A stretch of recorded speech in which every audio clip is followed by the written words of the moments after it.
Wonten dawuh paman. Nyolong pethek sing jenenge Kala Birawa siswane Kakang Durna bisa ngentasi gawe.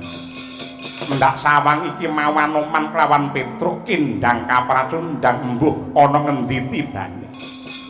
Mbok menawa besok lamun to Bali, baline mung karyaran. Inggih lajeng keparingipun kados pundi? Tegesipun anggen kula lajengan dika wangsul dhateng negari Ngastina boten amboyongi kantong bolong. Mangke mindak nampi dukanipun sinuwun Prabu Duryudana ngene. Tetep ana sing dadi wakile. Wakil kados pundi? Kowe kelingan ora ponakmu Lesmana Mandra Kumara. Putrane angger anak Prabu Duryudana biyen nate edan kepayang ngengleng bingleng. Kedanan kelawan bojone Petruk ya kuwi Purantawati, merga Purantawati iki putrane Ratu Ndarawati. Gandeng sing lanang ilang. Kae Purantawati rangketen gone Ngastina. Mengko aturna karo momongamu Lesmana Mandra Kumara men dipalakrama mindah kaya apa mareme rasane. Nggih saged.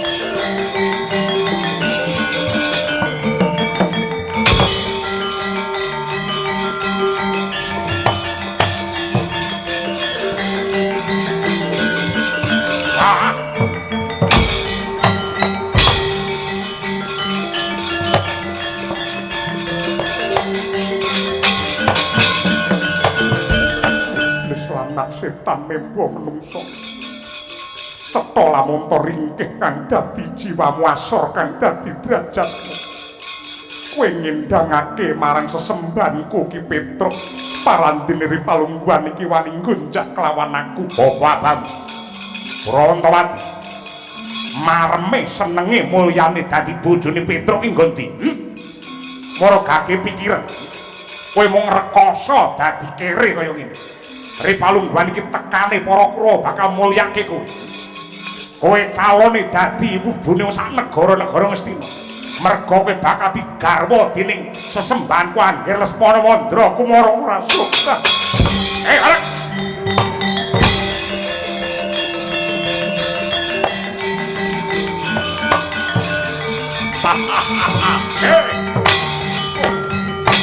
Oh. Ah.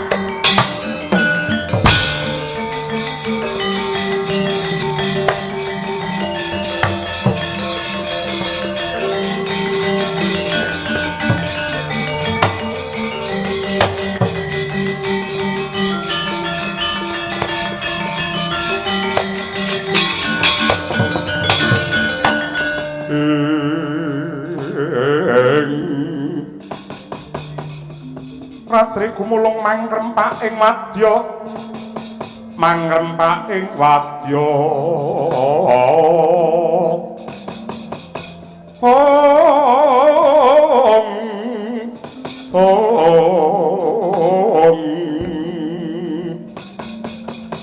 Magirireh prananggana prananggana gawe gelar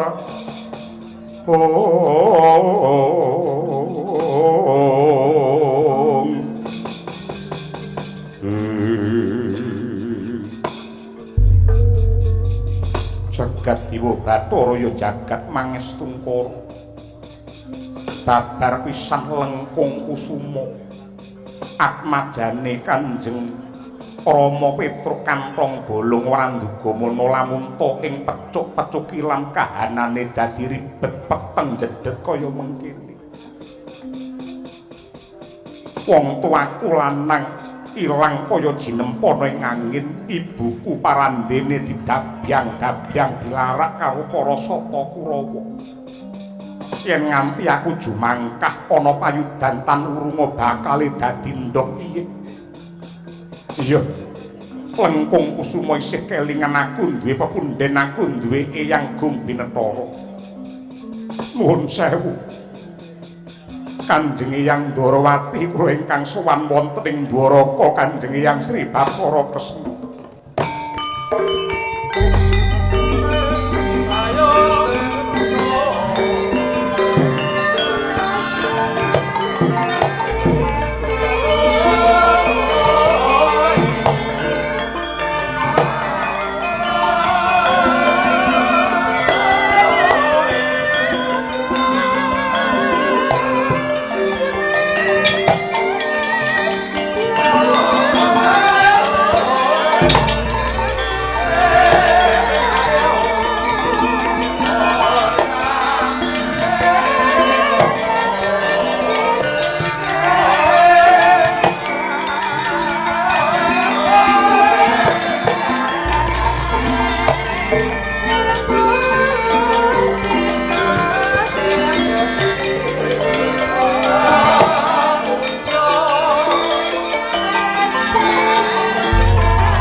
Madriyatri wis kamantyan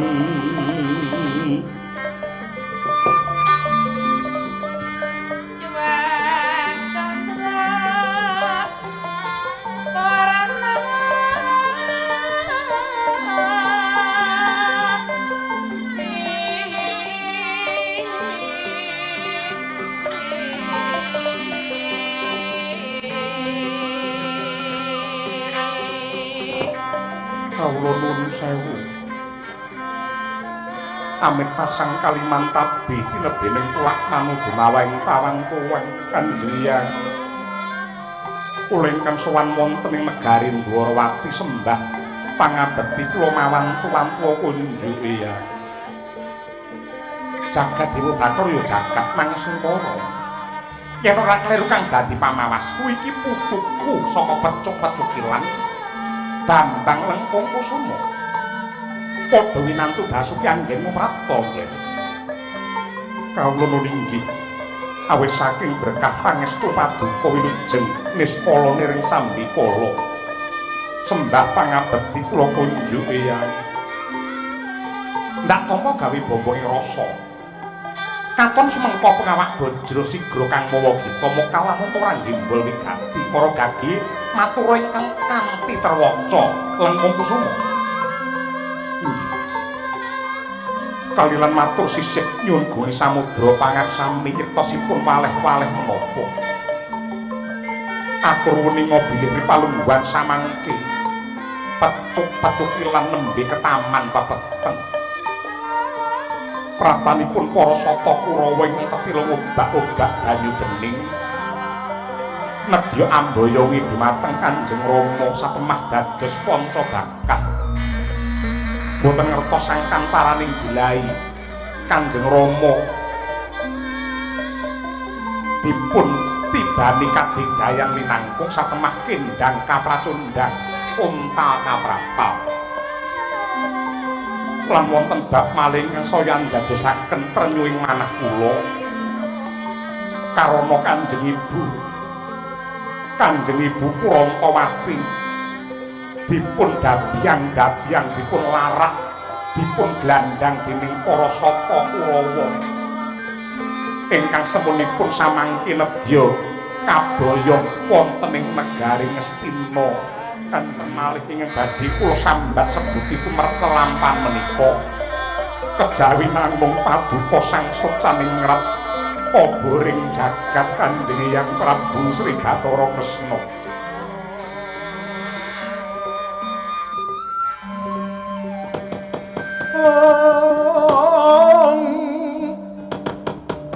Eka bumi duwi sawah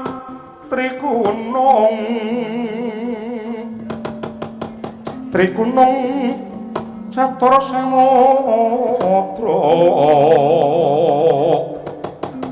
Pancataru Sapangonan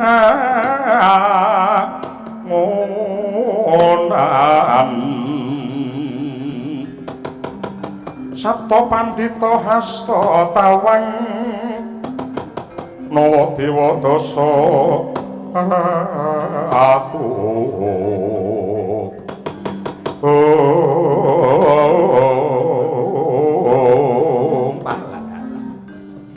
jagat Dewa Bathara ya jagat mangestu para babar pisan aku ra nduga mono lamun to kaya mangkono kahanane ana ing pecuk-pecukilan Satyaki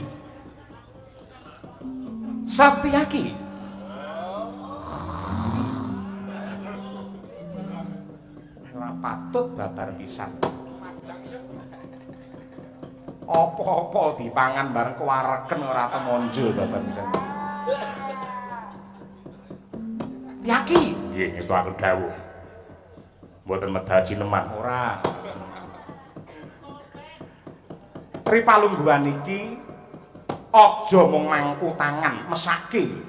Si Purantawati ingkang semune didabyang karo para sata Kurawa andadekake Lengkung Kusuma iki tawang-tawang tangis. Keparengipun kados pundi kula namung badhe nderek. Lengkung wonten dawuh ya. Nadyan kaya ngapa lan kepiye aku ora bakal tumindak grusak-grusu ndak malah kesluru tumuju marang dalan kleru. Tetep bab iki bakal ndak sora widekake marang eyangmu Klampe Sireng Semar Badranaya. Ing atase pecuk-pecukilan kahanane kaya ngono kok Semar ki meneng bae ki lagi ewuh apa?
becuk-becuk bulan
kuning Kurawa nguni patine Abimanyu kena ing Cidra Tandya Setyaki menyat ngadeg ngambil sanjata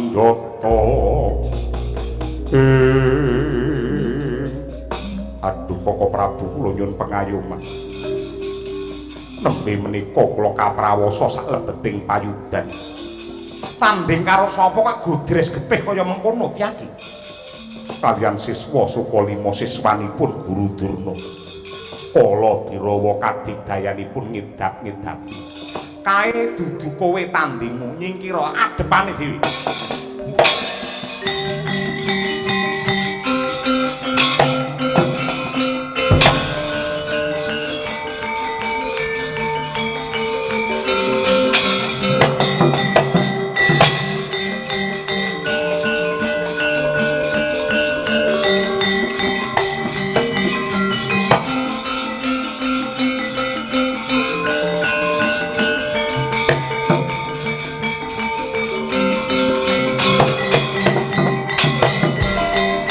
Narendra kang wis limpat seprapat tamat mumpuni agal mbak Nata Agung Ndarawati Sri Bathara Kresna Bimula Gidra Solai nenggih kala Birawa yektine wis datang kasamaran sadakep saluku tunggal nutupi babahan hawa sanga mencorong jajanira ana cahya mung sakonang parandene saya abang ranang senjata cakra ingkang makarti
sinembah kejaba Gusti kang Maha Murah ingkang sugeng langgeng ngayomi titah ora arep lan ora sare langit bumi kabeh kagungane ora ana sing bisa paring pitulungan tanpa palilahe ingkang Maha Pirsa marang sakabehe ya mung Gusti ingkang Maha Luhur Maha Agung sesembahanku. Oh. Oh. Ah.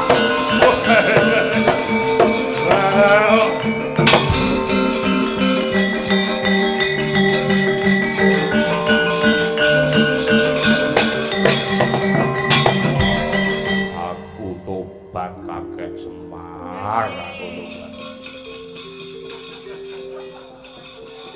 Ing atase aku buta sing digdaya ora bisa dikalahke karo sapa-sapa. Parandene kalahe mung karo ayat kursi Kyai Semar. Bathara Kala to? Iya. Arep mangan sapa? Sapa wae sing lena tak pangan, Kakak. Golek bocah Sukerta sing urung entuk pangruwatan. Zaman saiki golek bocah Sukerta ki angel mergo racake mesti kedisikan karo dalang ruwat. Wetengku luwe ora entuk pangan ki piye Kyai Semar? Kowe arep golek wareg? Ayo ki nyambung urip.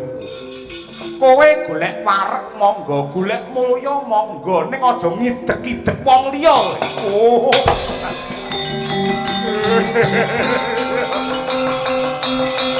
Ayo.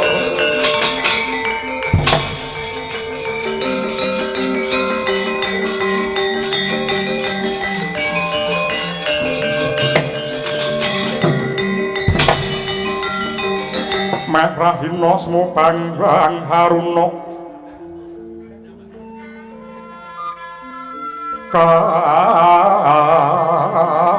kabinetrani uga rapuh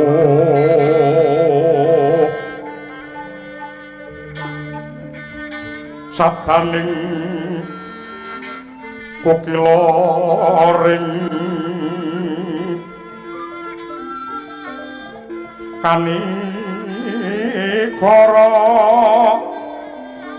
sakatar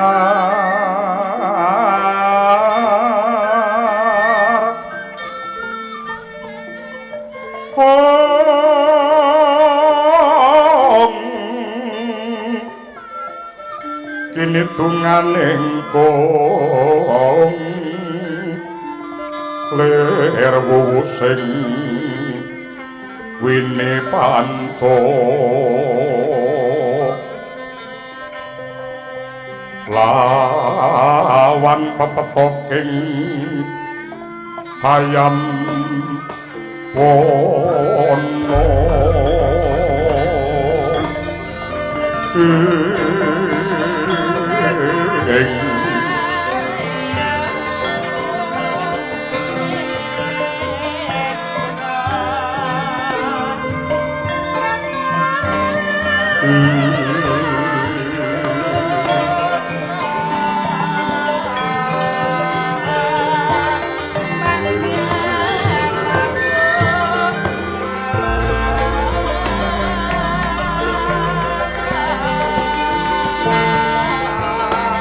Sarate mandang semuluk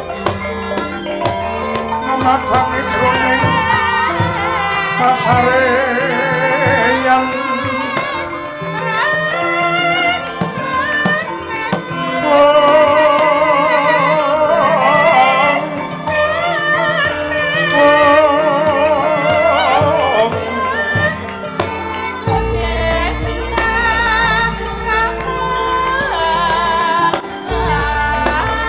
menawi wakono remu-remu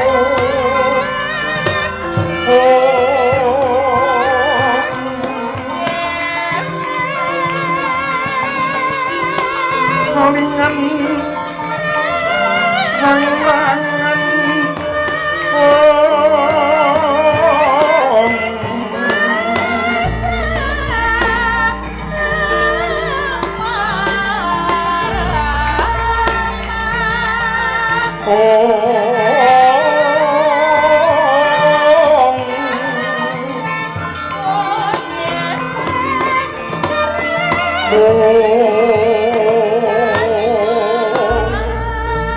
lintang panjerahin wis kekejer ing awang-awang tumlawung mangklung kekayon kaya-kaya sungsar smito lamun gagak pus meh bangun injak rembulan gumlewang lak ninggiling gunung maruta ngidit kaya nguka saisining jagat kanjeng kang kinarita ora kaya ingkang mapan wonten pulo Seluman adem jekuk nganti tembus balung karana ing pulo Awindo arang-arang kesrambah dening sorote srengenge ingkang rawa birawa wujud raseksa nenggih tetungguling para Gandharwa jejuluk Gandharwa Raja Supala bombong birawa jroning rasa dwimulat praptanipun ingkang putra nenggih Raden Supatra ya Petruk Kantong Bolong ingkang sesaringan kaliyan Pendhita Kendali Sada nenggih Sang Anoman nyat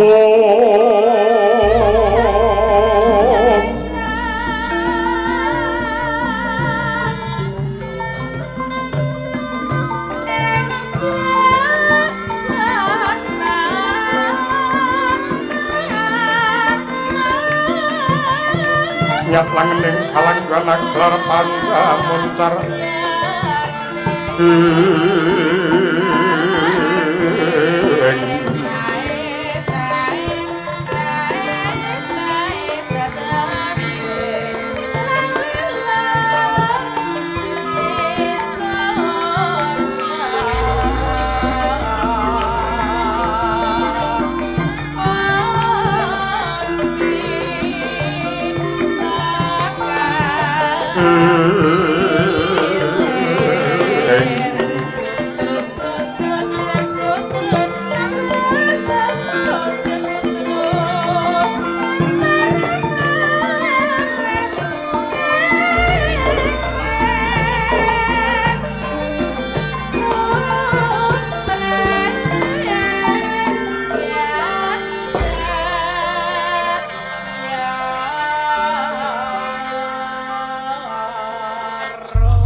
Nadyan sepuh kah kalah lan taruna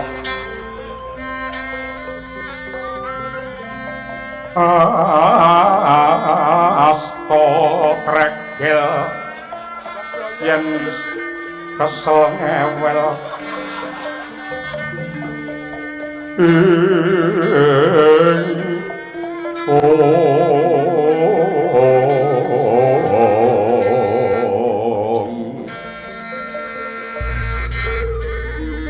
yen rina hangundang mring mitra mrih Tatamendra kanthi tembung mam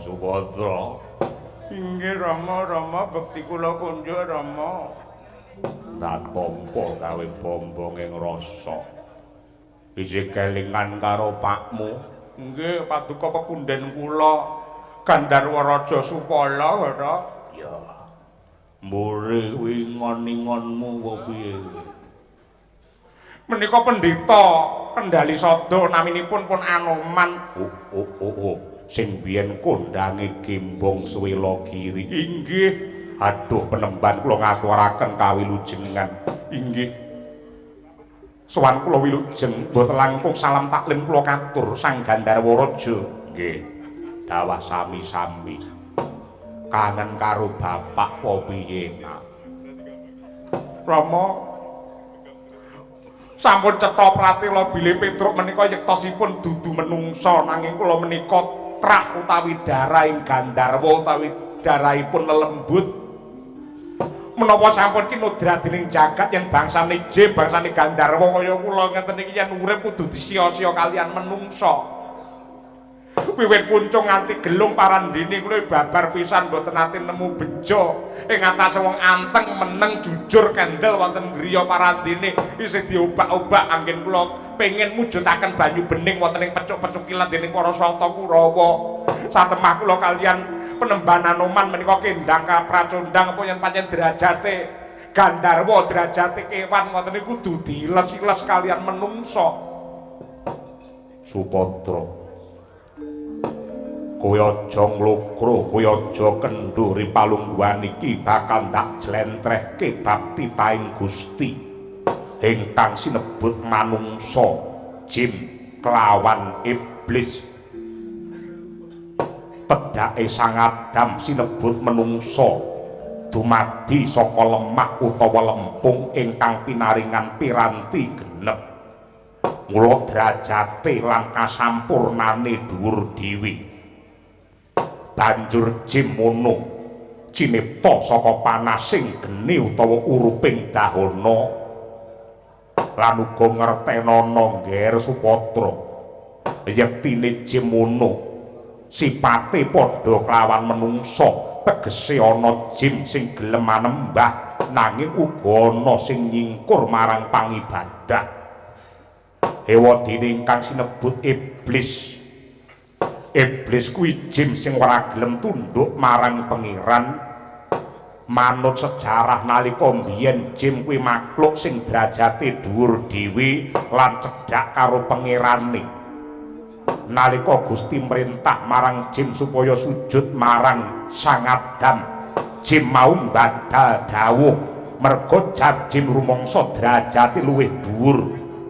Karana jin dumadi saka geni wadene Adam dumadi saka lemah ya merga sipate jin ingkang semuci suci semongah sesongaran banjur dilorot derajate dening pangeran dadi makhluk ingkang asor banjur dijenengake iblis banjur ingkang sinebut setan Supatra ingkang sinebut setan mono sejatine sifat ingkang seneng guru-gudha lan ganggu gawe ngajak marang tumindak nista ingkang mengkang saka paugeraning Gusti lumuh manembah wegah ibadah seneng tumindak durhaka culika goro sarta ngumbar marang kamurkan ndak baleni setan mono sejatine sifat utawa hambet bisa manjing marang jin uga bisa bleger wujud menungso.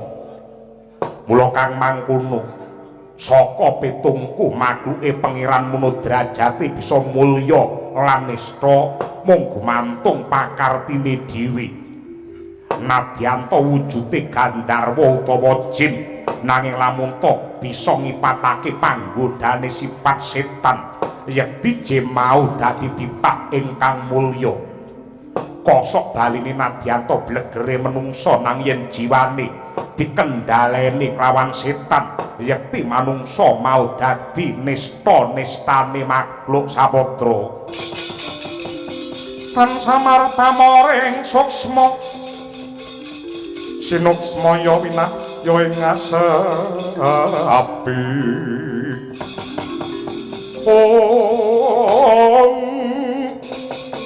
sinimpen tlenging kabu pambukaning warana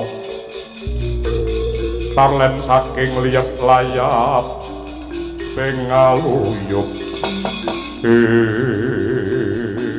aduh Rama rumaos padhang tetrawangan raos ing manah kula sasampunipun kula mirengaken sabda tama paduka panganduka paduka badhe kula gegem kinarya pakem anggen kula netepi dumateng darmane gesang syukur yen pancen kaya mengkono ora kok jeneng nundung yen kesuwen kowe mapan ana kene jagat iki hawane saya panas merga sing diantu-antu dening jagat saisine ya mung pangayomane Petruk ning ripalungguhan iki wit dandana cara nom-nom mamung biyen nalika mapan ana ing kene mundura mrene lak dandani sing ganteng le Supadra.